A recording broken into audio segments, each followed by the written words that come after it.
was born, for the first 9 months of my life, I was in a constant state of sickness, in and out of hospitals, and was generally not feeling very well. I was crying, never breathing, apparently. At that 9-month mark, my great-grandmother had found me blue in the face, had not been breathing for a solid second, and it was at that point that my mom made the decision to take me to the hospital, and she did not leave until the doctor told her what was wrong. Something was wrong with me, she knew that. Turns out that diagnosis was type 1 diabetes. Now, unfortunately, I did spend the first 9 months of my life letting the diabetes destroy my body. So, I became a brittle diabetic. We'll get to that in a second. But after that 9-month point, my mom started working with a company called JDRF, or as they are now called, for acute type 1 diabetes.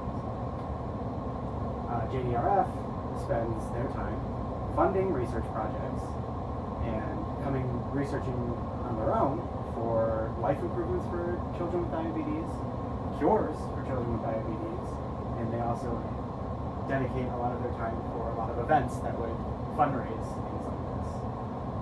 So I'm here to hopefully get donations for this lovely number 1 in the world for type 1 diabetes research funding.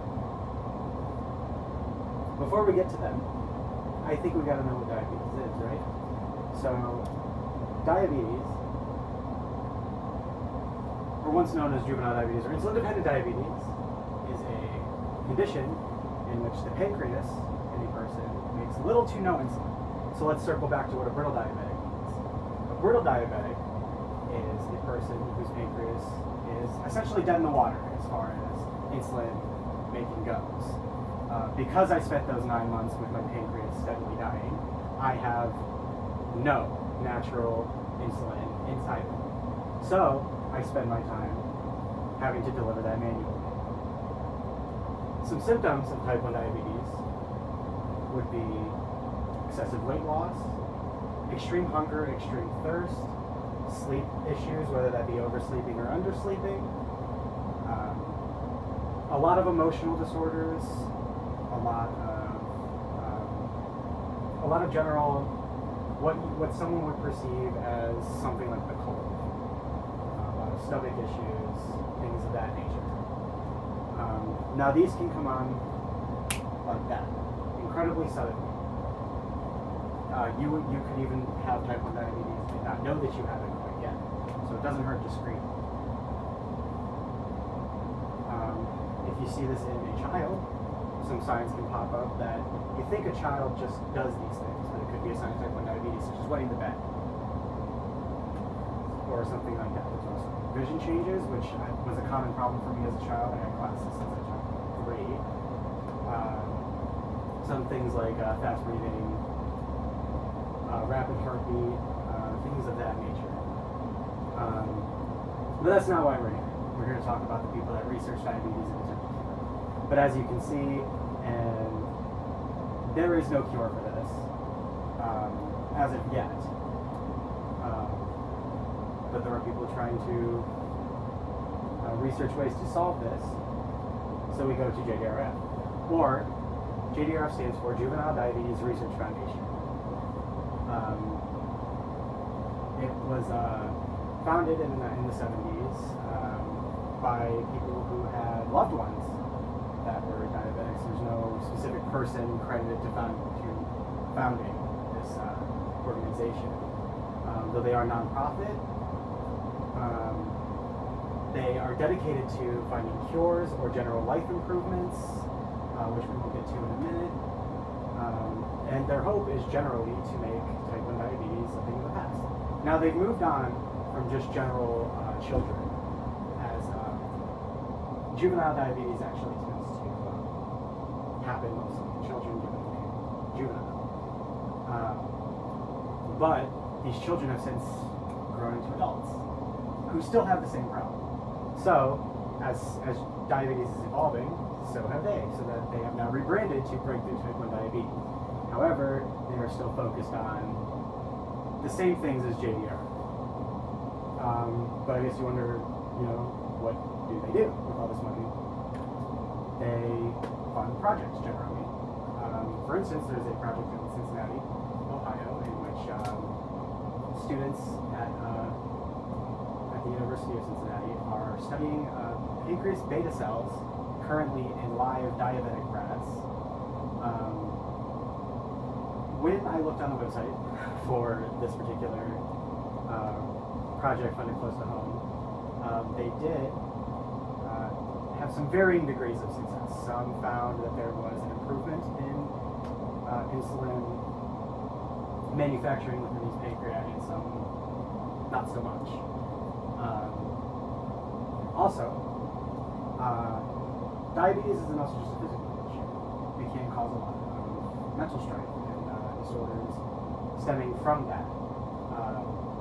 First of all, there is burnout, something that typically happens in a diabetic that has had this disease for a long time. I am a good example of burnout. When I'm about middle teenagers, 15 to 16, it just became so exhausting and hard to deal with, so they just stopped taking care of it. Breakthrough Type 1 Diabetes does have some mental health professionals in network that can help kids suffering through burnout to help them hopefully get back on course. Because mind and body, because when you're not taking care of your diabetes, your mental state gets worse, I would say. So another example is from Dr. Merwin at Duke University. She had a mobile app in development through the IACT, which aims to help with the eating disorder side of this, as diabetics can also tend to form bulimia, they become bulimic, and their HbA1c, which is the general, when doctors, endocrinologists would look at a diabetic patient, they would look for their A1c. So as you can see on this little graph right here, a typical A1c would sit somewhere in this area, the 7 to 8 range, or at least somebody who is in their 20s. When you're a kid, it tends to hang out a little more down here. When you get older, it goes up ever so slightly. When I was going through burnout, my A1c used to sit over here. When your A1c goes high, that means that there is a general high amount of acid in your kidneys, and eventually can lead to something called diabetic ketoacidosis, which is generally no good, and very, very, very short terms, a very long hospital stay, very, very life-threatening for a diabetic.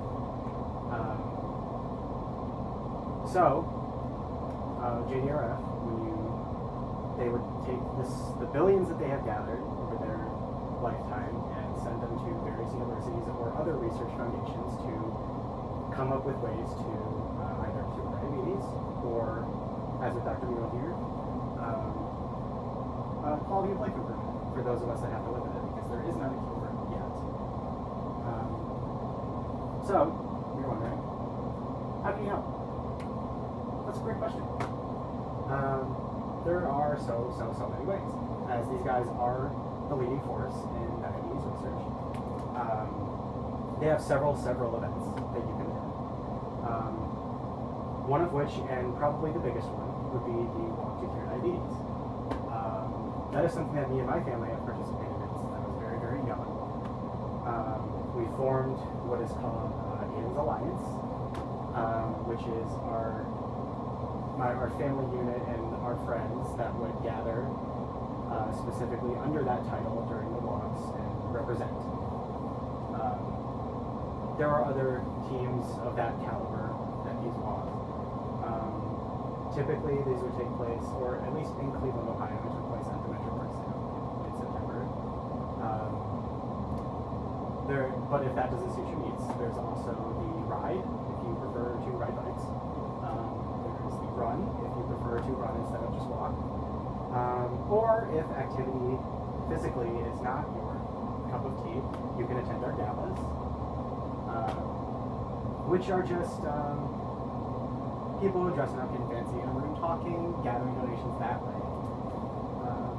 Or, if you have some more modern sensibilities, a lot of gamers on Twitch have been known to stream under JDRF to collect donations for them. There was one night on the Roblox game where they built an entire world dedicated to type 1 diabetes and curing such things. But if none of that suits your needs, you can just donate through the website, breakthrough-t1d.org, and you can donate monthly or just once, whatever you prefer. But you do know that this money is going to research to help cure diabetes. Now, if you're wondering, is this real? I'm going to show you. This is an Omnipod. Now, it just so happens that Omnipod was a project funded by JDRF. An Omnipod is the closest thing that we have in 2024 to a cure to diabetes. This little device would sit on a diabetic's stomach, thighs, arms, pretty much anywhere, and deliver insulin to you wirelessly for 72 hours straight. It would communicate through this device that you would recognize as just any old Android phone.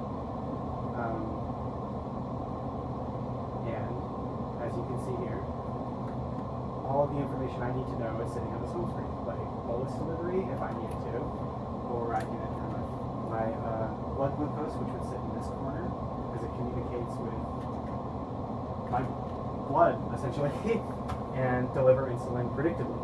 So it's been, before it became the Omnipod, it was known as the bionic pancreas. For the longest time, since 2015, this was in research in Chicago.